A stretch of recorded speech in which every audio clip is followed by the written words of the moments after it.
अस्सलाम वालेकुम। Very good morning students. Last video में मैंने एक टॉपिक फाइनल अकाउंट का जो कि partnership final account and introduction है ये स्टार्ट किया था और कुछ बेसिक नॉलेज आप लोग को प्रोवाइड की थी। अब आगे कंटिन्यू करते हैं। लास्ट वीडियो में मैंने आप लोगों को एक्सप्लेन किया था ट्रेडिंग अकाउंट के बारे में कि ट्रेडिंग अकाउंट किस तरह से बनाया जाता है, ट्रेडिंग अकाउंट का फॉर्मेट क्या है, क्या एक्सपेंसेस रिकॉर्ड होते हैं, क्या इनकम रिकॉर्ड होती है, ट्रेडिंग एक्टिविटी रिकॉर्ड होती है। एक क्वेश्चन भी मैंने आप लोगों को सॉल्व करके एक्सप्लेन करके बताया था वहां पे। आज मैं उसी के आगे कंटिन्यू करता हूं। सेकंड पार्ट जो हम लोग बनाते हैं फाइनल अकाउंट का वो है profit and loss account. Profit and loss account, ये जो हम लोग ट्रेडिंग प्रॉफिट लॉस अकाउंट बनाते हैं ये दोनों ही अकाउंट नॉमिनल रूल पे फॉलो होता है। नॉमिनल रूल जैसा कि बार बार आप लोग को पहले बताया जा चुका, नॉमिनल रूल का मतलब ये होता है डेबिट और एक्सपेंसेस एंड लॉसेस, क्रेडिट और इनकम एंड गेन। तो हम लोग वही रूल को फॉलो करते हैं और उसी रूल के हिसाब से ऑल एक्सपेंसेस एंड लॉसेस को रिकॉर्ड किया जाता है debit side, income and gain को रिकॉर्ड किया जाता है क्रेडिट साइड में। ठीक है, इस अकाउंट को बनाने का मेन रीजन ये है, this account will show the actual amount of net profit और net loss earned in a business at the end of a particular year. ठीक है, इस अकाउंट को बनाने के बाद में ही हम लोग को पता चलेगा कि पूरे साल खत्म होने के बाद में हमारे बिजनेस में क्या प्रॉफिट कमाया गया है या क्या लॉस हुआ है जो कि पार्टनर ने कमाया। ठीक है, नॉमिनल रूल पे फॉलो होता है जैसे मैंने आप लोग को बताया, all expenses and losses on debit side, all income and gain on credit side.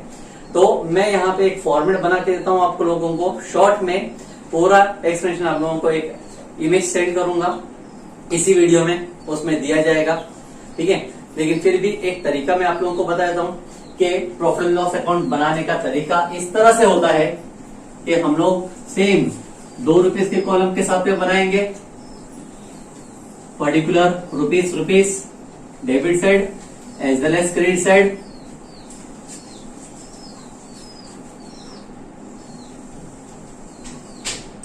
Debit side नाम लिख देते हैं पर्टिकुलर्स रुपीज। क्रेडिट साइड में भी वैसे ही स्टार्ट करेंगे, बना देते हैं पहले कॉलम रुपीज के,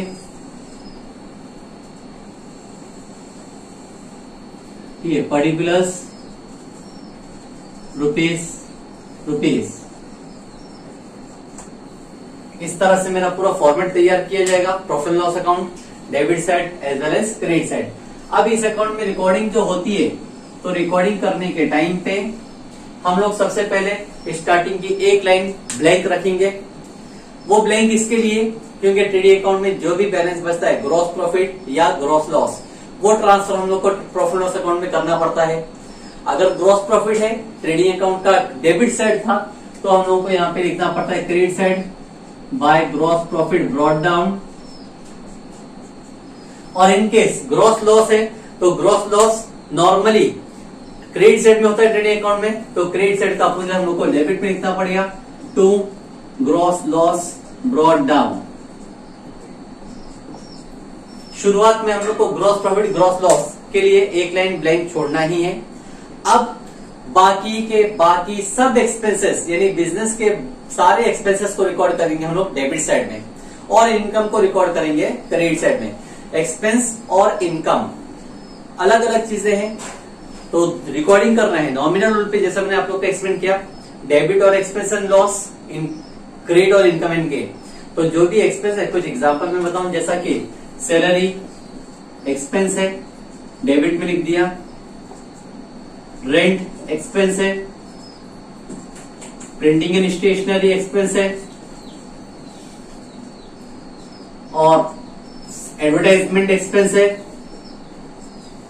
उसी तरह से कमीशन भी एक्सपेंस है, उसी तरह से बैंक चार्जेस एक्सपेंस है, बैंक चार्जेस,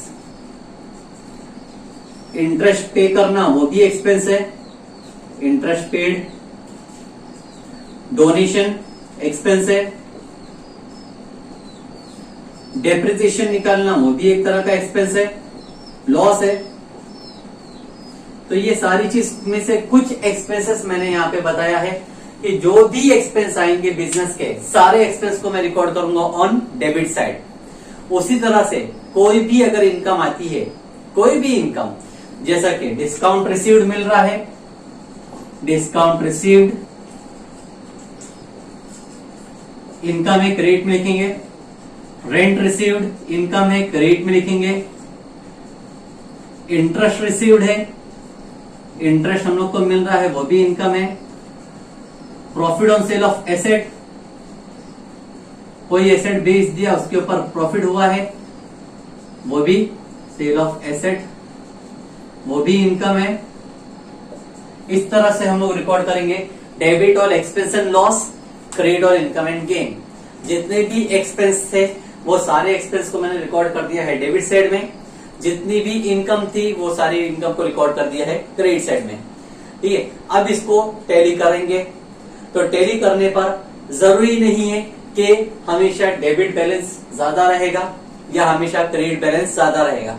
बैलेंस कहीं पर भी बढ़ सकता है, डेबिट में भी बढ़ सकता है या तो क्रेडिट में भी बढ़ सकता है। तो टैली करने का रूल वही फॉलो करेंगे हम लोग। पहले एक साइड का टोटल करेंगे, डेबिट साइड, क्रेडिट साइड। अगर इन केस क्रेडिट का टोटल ज्यादा है तो बैलेंस डेबिट में बचेगा, और डेबिट में जब बच रहा है तो उसको मैं नाम लिख सकता हूं ग्रॉस प्रॉफिट। ठीक है, ये है मेरा नेट ग्रॉस प्रॉफिट। और इन केस कभी रिवर्स हो गया, एक्सपेंसेस ज्यादा हो गई, इनकम कम हो गई है, तो क्रेडिट में बैलेंस बचेगा, उसको हम लोग लिखेंगे नेट लॉस। एक तरफ आया मुझे नेट प्रॉफिट, तो दूसरी तरफ आ रहा है मेरा नेट लॉस। तो इस तरह से हम लोग प्रॉफिट लॉस को टैली करेंगे। प्रॉफिट लॉस में पहली चीज याद रखना है हम लोग को, नॉमिनल रूल पे फॉलो करना है। नॉमिनल रूल का मतलब ये होता है डेबिट और एक्सपेंस एंड लॉस, क्रेडिट और इनकम एंड गेन। तो जितने भी बिजनेस के एक्सपेंसेस है except direct expense, direct expense को छोड़ के, डायरेक्ट एक्सपेंस क्योंकि ट्रेडिंग अकाउंट में चले जाते हैं, तो वो एक्सपेंस को छोड़ के बाकी जितने भी एक्सपेंस हैं वो सब रिकॉर्ड किया जाएगा डेबिट में प्रॉफिट लॉस के। और वैसे ही जो डायरेक्ट इनकम है, जो सेल्स है, वो ट्रेडिंग अकाउंट में रिकॉर्ड की जा चुकी है, उसको छोड़ के बाकी कोई भी इनकम आए तो उसको हम लोग रिकॉर्ड करेंगे प्रॉफिट लॉस के क्रेडिट में। अब अकाउंट टैली करेंगे, तो टैली करने पे हम लोगों को या तो मिलेगा नेट प्रॉफिट और या तो मिलेगा हम लोग को नेट लॉस। इस तरह से हम लोग प्रॉफिट लॉस अकाउंट भी कंप्लीट करेंगे। ठीक है, मैं अभी आप लोगों के साथ में शेयर करता हूं इमेज, प्रॉफिट लॉस अकाउंट का फुल इमेज, वो भी तुम सिर्फ रिवाइज करने के लिए यूज कर सकते हो। और उसके बाद में मैं आप लोगों को पूरा एक क्वेश्चन सॉल्व कराऊंगा जिसमें ट्रेडिंग और प्रॉफिट एंड लॉस अकाउंट दोनों ही प्रिपेयर करना है। हम लोग को प्रॉफिट फाइंड करना है, नेट प्रॉफिट क्या है और नॉट नेट लॉस क्या है। ठीक है, जैसा मैंने वीडियो के बीच में कहा था आप लोगों को कि मैं इमेज सेंड करूंगा एक प्रॉफिट एंड लॉस का, तो ये वो पूरा एक इमेज है, फॉर्मेट दिया गया जो टेक्सचुअल इमेज है। ये इमेज आप लोग देखें, टेक्स्ट बुक में ढूंढें, आप लोगों को मिलेगा। ठीक है, और इसके अंदर हम लोगों को भी एक्सपेंसेस बताए गए हैं और इनकम बताई गई है कि कौन से एक्सपेंस इनकम कैसे रिकॉर्ड करनी है। मैं बार बार फोकस इसी बारे में कर रहा हूँ कि नॉमिनल रूल फॉलो करना है। नॉमिनल रूल अच्छे से याद रखें तो आप लोगों को ये अकाउंट बहुत अच्छे से समझ में आएगा। अगर आप उस चीज़ को सही से नहीं समझ पाएंगे, नॉमिनल रूल को नहीं समझ पाएंगे, तो आपको ये अकाउंट समझ में नहीं आएगा। ठीक है, तो इसी के बिहाफ पे मैं अभी एक क्वेश्चन सॉल्व करूँगा जो ट्रेडिंग और प्रॉफिट लॉस अकाउंट के बिहाफ पे रहेगा।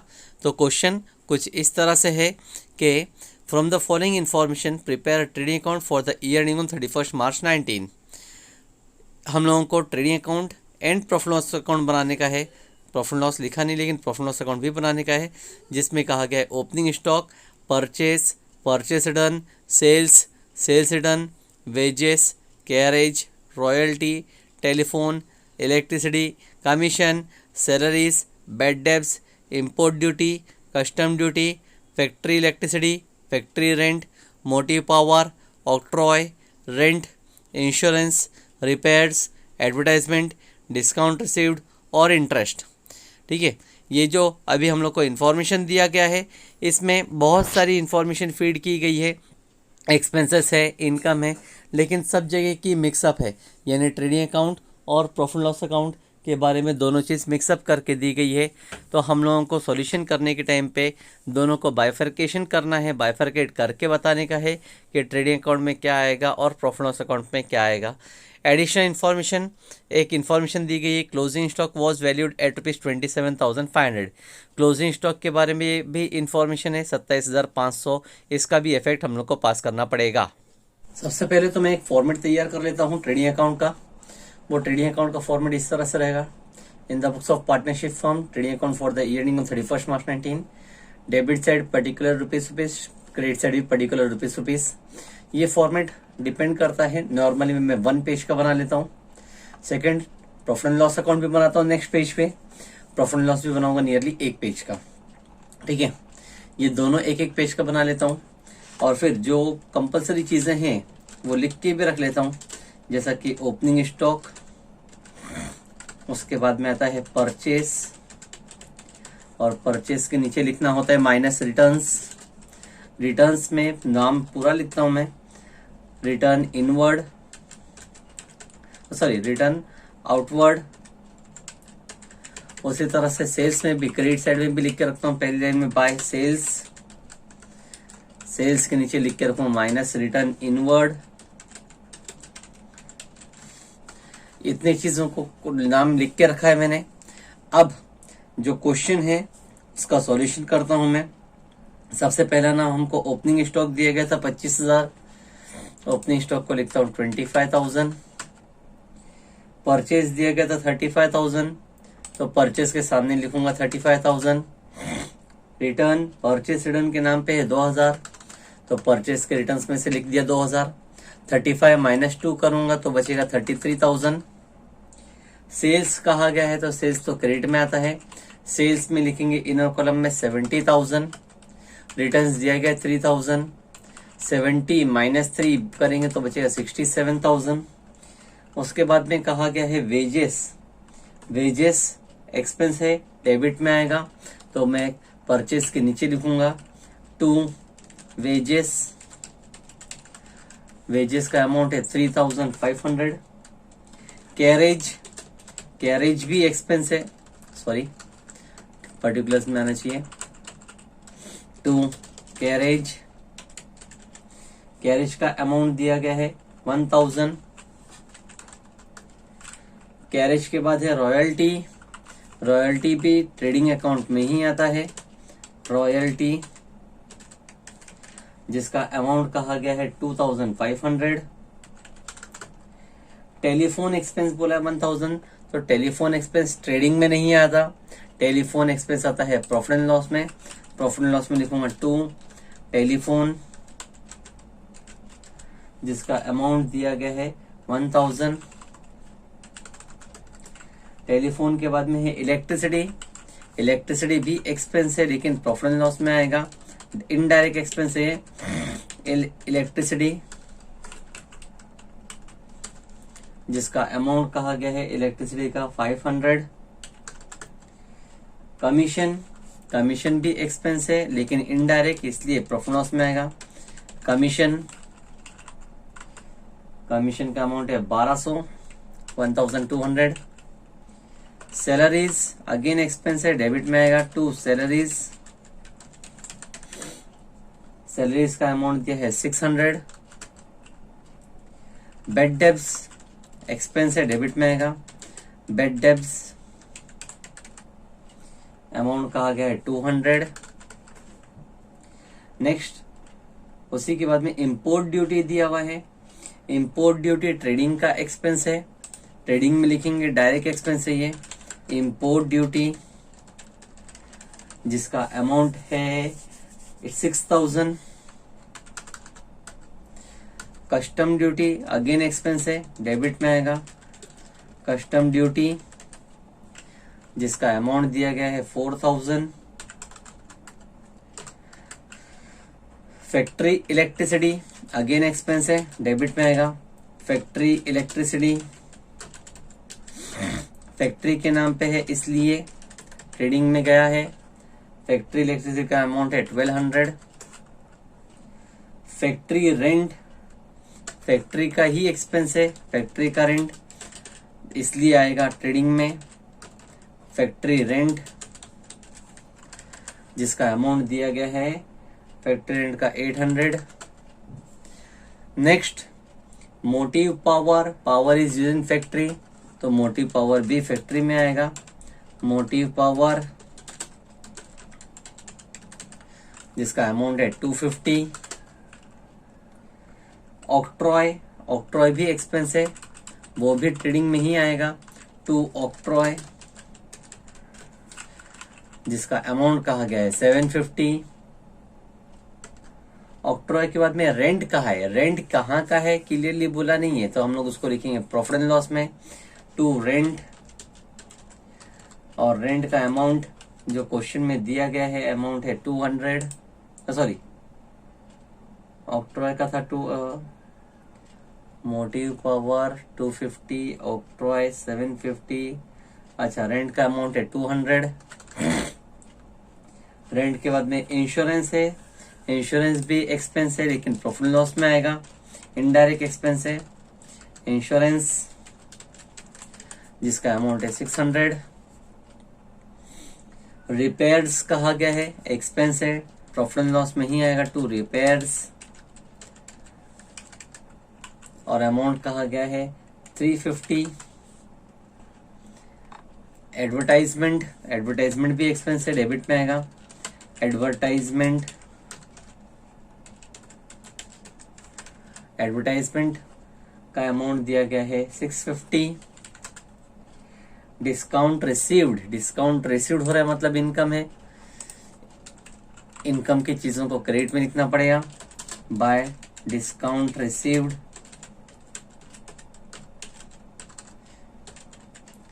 डिस्काउंट रिसीव्ड का अमाउंट दिया गया है 1200 और इंटरेस्ट है 2000, सिर्फ इंटरेस्ट का नाम दिया है इसलिए प्रॉफिट लॉस के डेबिट में लिखेंगे 2 इंटरेस्ट, इंटरेस्ट का अमाउंट है 2000। ठीक है, एक चीज को रेक्टिफाई करना कि प्रॉफिट एंड लॉस में लायबिलिटीज और एसेट्स नहीं आता है, ये पर्टिकुलर्स होता है, पर्टिकुलर्स रुपीस, पर्टिकुलर्स रुपीस। ठीक है, इस तरह से होना चाहिए था। ये मैंने एक बैलेंस शीट का फॉर्मेट बना के रखा था, फ्यूचर में ये काम आएगा, अभी नहीं आएगा काम। ठीक है, तो ओवरऑल मैंने जो क्वेश्चन में नाम दिए गए थे, मिक्सअप थे ट्रेडिंग अकाउंट के और प्रॉफिट लॉस अकाउंट के, वो सब यहाँ पे मैंने मर्ज करके, जो क्वेश्चन में दिया था मर्ज करके मैंने यहाँ पे उसको सेपरेट करके अलग अलग जगह पे लिख दिया। ट्रेडिंग की चीजों को ट्रेडिंग में फीड कर चुका हूँ और प्रॉफिट लॉस की चीज को प्रॉफिट लॉस में फीड कर चुका हूँ। अब एट द एंड मुझे टैली करना है, तो टैली करने के लिए मैं पहले ट्रेडिंग अकाउंट को चेक करता हूँ। ठीक है, सॉरी, सबसे पहले मैं ट्रेडिंग अकाउंट को टैली करता हूँ। ट्रेडिंग अकाउंट में डेबिट साइड का टोटल करते हैं। पहले ट्रेडिंग अकाउंट का डेबिट एक एक करके, पहला अमाउंट जो है 25,000 दिया गया है, 25,000। फिर उसके बाद में है 33,000, फिर 3,500, 1,000, 2,500, 6,000, 4,000, 4,000 के बाद है 1,200, 800, 250 एंड 750। तो टोटल अमाउंट मेरा डेबिट साइड का जो है 78,000 हो जाता है। अच्छा, एक चीज रह गई थी क्लोजिंग स्टॉक क्वेश्चन में। क्लोजिंग स्टॉक मैंने क्वेश्चन में देखा था लेकिन लिखना भूल गया उसको। क्लोजिंग स्टॉक कहा गया था, closing stock is valued 27,500। Closing stock है 27,500 जिसको मैं क्रेडिट में लिखूंगा by closing stock. Closing stock का अमाउंट जो है वो 27,500 है, उसको भी लिखेंगे। अब टोटल करते हैं क्रेडिट का। क्रेडिट का टोटल करके देखते हैं कि क्या क्या है इंफॉर्मेशन। पहला है 67,000 और दूसरा है 27,500। 67,000 और 27,500 तो होता है 94,500। देखा जाए तो डेबिट है 78, क्रेडिट है 94,500। 94,500 बड़ी हेड दोनों साइड लिखेंगे, 94,500 में से 94,500 में से माइनस करूंगा डेबिट का टोटल जो आया था 78,000, तो मेरे पास जो बैलेंस बचेगा वो रहेगा डिफरेंस अमाउंट 16,500। इस 16,500 के सामने मैं लिखूंगा 2 ग्रॉस प्रॉफिट कैरिड डाउन। ये ग्रॉस प्रॉफिट जो मेरा डेबिट में आया है वही डेबिट का अमाउंट ऑफ प्रॉफिट लॉस के क्रेडिट में लिखूंगा सबसे पहले लाइन में, by gross profit brought down, जिसका अमाउंट है 16,500। अब प्रॉफिट एंड लॉस को टैली करना चालू करता हूं। पहले डेबिट से ही स्टार्ट कर लेते हैं। डेबिट में पहला अमाउंट है 1,500, 1,200, 600, 200, again 200, 600, 350, 650 एंड 2,000। तो टोटल अमाउंट मेरा होता है 7,300, जबकि क्रेडिट का टोटल है 16,500 प्लस 1,200, तो होता है 17,700। तो इस ट्रेडिंग प्रॉफिट लॉस में अमाउंट 17,700 बड़ी है, जिसको मैं दोनों साइड रिकॉर्ड करूंगा। 17,700 में से मुझे माइनस करने का है 7,300 जो डेबिट का टोटल आया था। माइनस करने के बाद में बैलेंस बचेगा 10,400। तो जो 10,400 बच रहा है उसके सामने लिखूंगा 2 नेट प्रॉफिट कैरिड डाउन। ठीक है, इस तरह से मेरा बैलेंस जो बचा नेट प्रॉफिट का आया है। सॉल्यूशन करने का ये तरीका है कि जो भी नाम दिए गए हैं पर्टिकुलरली एक अकाउंट में फीड होंगे। फीड होने के बाद में एडजस्टमेंट जो इन्फॉर्मेशन दी गई है उसको भी रिकॉर्ड करना है, जो कि इस क्वेश्चन में फिलहाल पोस्टिंग करने में भूल गया था, टैली करने पे याद है तो मैंने कर चुका। और फिर लास्ट में टैली करेंगे ट्रेडिंग अकाउंट का बैलेंस प्रॉफिट लॉस में, और प्रॉफिट लॉस में जो बैलेंस आएगा उसको नेट प्रॉफिट लिख के छोड़ देना है। अभी फिलहाल नेक्स्ट वीडियो में आप लोगों को बैलेंस शीट का भी क्वेश्चन सॉल्यूशन कराऊंगा मैं। ये पूरा वीडियो आप लोग ध्यान से देखें from beginning to ending. Beginning से मैंने स्टार्ट किया था, फोकस किया नॉमिनल रूल पे, ठीक है, और फिर प्रॉफिट लॉस अकाउंट पूरा एक्सप्लेन करके दिया है। आप लोगों को इमेज बताई गई है, साथ में एक क्वेश्चन एक्सप्लेन किया गया, उस क्वेश्चन का एक्सप्लेनेशन किया गया है, टैली करना बताया गया है। ठीक है, तो ये सारी चीज़ें आप लोग उसी वक्त क्लियर कर पाओगे जब आप लोग ये पूरी वीडियो को ध्यान से देखें। और साथ में मेन कॉन्सेप्ट है कि आप लोग अपनी नोटबुक में क्वेश्चन सॉल्यूशन सब लिखें। Thank you.